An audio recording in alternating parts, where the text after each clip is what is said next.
I've heard the talk of two poems combined, and the possibility there is more to find. I would myself most definitely agree, and if you listen close, then you will see. In light of playful, good and kind, I will share the secret of how they align. Some fun has been had with this quick little rhyme, but it's done, the wait's over, and now is the time. Let's get right to it then, shall we? Using the newest edition of the book, the first poem can be found on page 9, titled The Passage to the New World, and the second on page 32 at the end of the story, The Vanishing. Mr. Palancar has mentioned several times now that he believes there is some sort of hidden code in the front of the book. I believe these two poems is where we will find it. I believe the poems not only need to be combined, but aligned in the correct order to follow the stories in between them. This is done by matching the correct keywords from the poem with the connecting keywords in the stories. Let me show you exactly what I mean. Let me also say that the first 4 lines of the first poem and the first 5 lines of the second poem are already in the correct order. Going to the first line of the first poem, it reads, "The northern seas are cold and cruel gray." Going to the book, page 11, the beginning of the story that directly follows the first poem, it mentions almost immediately a sea troll of Nordland. Nordland meaning Northland. So you can see both the poem and the book mention north and sea. Line 2 reads, "Across them sailed the fair tall elven folk." Keywords being fair and tall. Page 13 of the book reads, "The tall, proud." Fair, tall, tall, proud. Line 3 reads, "Southward, the seas are blue, serene and warm." Keywords being southward and warm. Also, on page 13, you can see, as I have highlighted, the words hot and southern.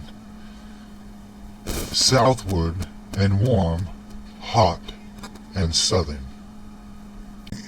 You are probably beginning to see this is no mere coincidence. Line 4 is a little trickier. It reads, "From that soft mist with many a merry joke." If you turn to page 14, as you can see, I have highlighted the words she and joking. The she in Irish folklore are part of the Tuatha Dé Danann, which is a magical fairy folk. They are often cloaked in what is called a fet theata, or a magical mist. So here, the she represents the mist, and you can see, once again, both in the poem and the book, we have both keywords.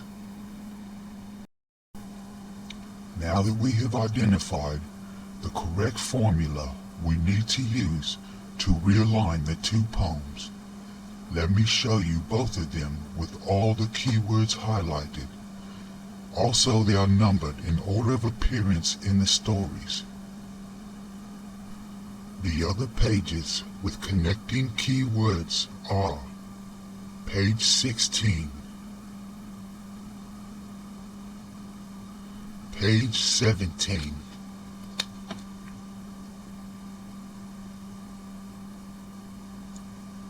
page 18,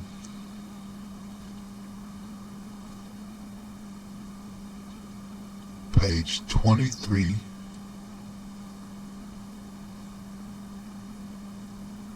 and page 24. Both poems combined and realigned in order of appearance of connecting keywords in the stories looks like this. Now that we have all the lines in the correct order, I believe this is where the code or cipher will come in, most likely using all the capital letters in the order they appear. The litany is also unusual and sits in between the stories, right between line 11 and line 12 of the poems, right after FWSS in the letter sequence. I'm not sure if it is connected or meant to be inserted in the poem's capitals cadence are typed above or not. It may also be nothing or possibly its own entity. So with these thoughts in mind, I bid thee well, and I am grateful that you've stayed a spell, but I really have nothing more to tell. Besides the need to leave some mystery, codes are not my cup of tea. That task I gladly pass to thee, to everyone in the community. I know someone will decipher the code and reach the end of the two-poem road. I'm leaving now, but we'll soon talk again. Good luck, happy hunting. Until then, my friends.